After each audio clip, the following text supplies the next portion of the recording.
House. Meanwhile, this $1.2 million per family. That's what California's Reparations Task Force just approved for black residents of the Golden State. Reparations are supposed to be payback for past injustice and discrimination stemming from slavery. California Governor Newsom said he would approve many parts of the reparation recommendations, but would not support any cash payments. He said, quote, "This has been an important process, and we should continue to work as a nation to reconcile our original sin of slavery and understand how that history has shaped our country. Dealing with that legacy of slavery is about much more than cash payments," unquote. The panel's recommendations will be presented at the task force's next meeting and then to the California legislature by the July 1st deadline. Now, if approved, these recommendations would cost the state billions of dollars.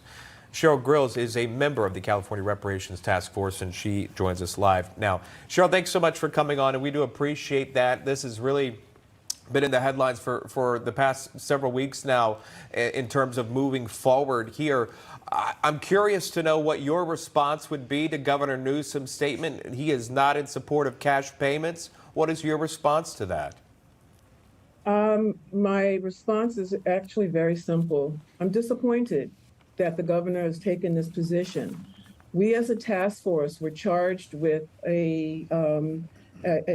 with shepherding a process to remedy the harms done over 400 years to African Americans in the state of California. And one of the problems is that the governor may have forgotten that in the Assembly Bill 3121, we were instructed to follow the guidelines of the United Nations on reparations. Those guidelines there are 5 components to them. One of the components is, in fact, cash payments for the harms done. And so, again, I'm disappointed. Do you feel like you want to continue, again, this process? If you know the governor's not going to sign off on cash payments, is this a major blow to this goal? No, absolutely not. The governor is one person, and we have the force of community behind us. We have the support of allies behind us that says, look, wrongs were done. We laid out in no uncertain terms the nature of those harms in a near 500-page report. Then we had economists take a look at what might be the financial assessment of those harms in terms of a cash payment component. They did not do those calculations lightly. They grounded them in empirical data and in numbers, and they came up with some figures for the legislature to consider. So at the end of the day, either the governor needs to go back and revise AB 3121, which good luck with that, or abide by what we were charged to do, which was to include all 5 categories of reparations per the United Nations. I want to go to the task force's recommendations. You touched on this, that include this: nearly $14,000 per person in health care expenses for each year of residency in the state. That could be a lot of money there, depending on how long you live there. Just under $150,000 per family for housing discrimination, more than $115,000 per family for mass incarceration, and with what the panel calls, quote, over-policing.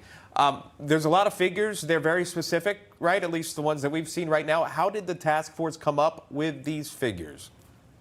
So these figures were derived from the work of the economists that were commissioned to work alongside and with the task force.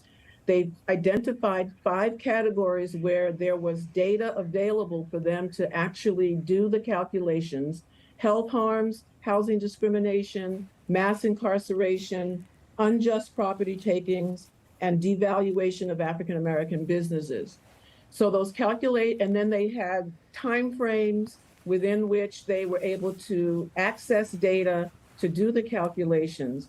At the end of the day, there were certain figures that were arrived at, but those figures could be further examined with the state's help of accessing data that the economists themselves could not get.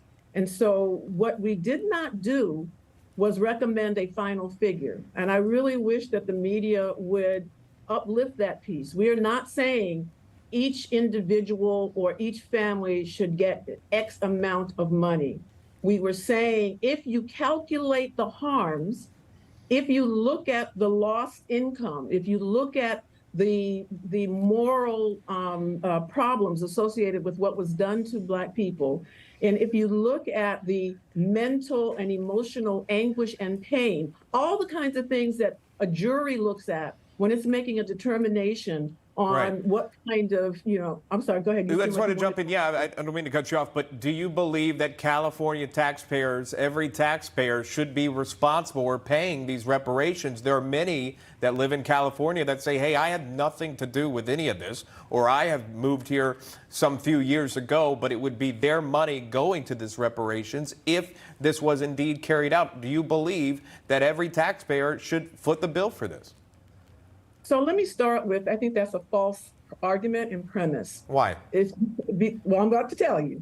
First of all, that is very much an individualistic mindset that does not allow for a society to take care of each other, of its members. And these harms were done by the government that colluded with or actually devised things on behalf of its citizens that then all of us become accountable for. But the other thing that America doesn't seem to lift up around reparations for Black folks is that reparations and compensation to people for whom individuals in our society were not directly responsible for happens all the time, right? So for example, other oppressed groups in the past have been compensated for what the United States, for example, has done to them. The Indian American Claims Commission Act of 1946 provided about $1.3 billion in reparations to Native Americans. The Civil Liberties Act of 1988 issued an apology for the internment camps of World War II and provided 60,000 Japanese Americans with restitution. And I could go on. Yeah. And as a society, we, the citizens, take on through our taxes debts that our government, has accrued. And we don't seem to have a problem with that. We didn't ask the question, for example, where's the money going to come from to help Ukraine, which we need to help Ukraine for a number of reasons. My question is, why, when it comes to reparations and restitution for African Americans, the knee-jerk reaction is, I wasn't involved, and where's the money going to come from? All right, I've got to leave it right there. We're out of time. I want to say thank you for sticking by. We had breaking news. I know, Cheryl, you stood by waiting. We were supposed to interview you earlier. Cheryl Grills joining us live from the task force. We do appreciate that. We'll continue to follow the story.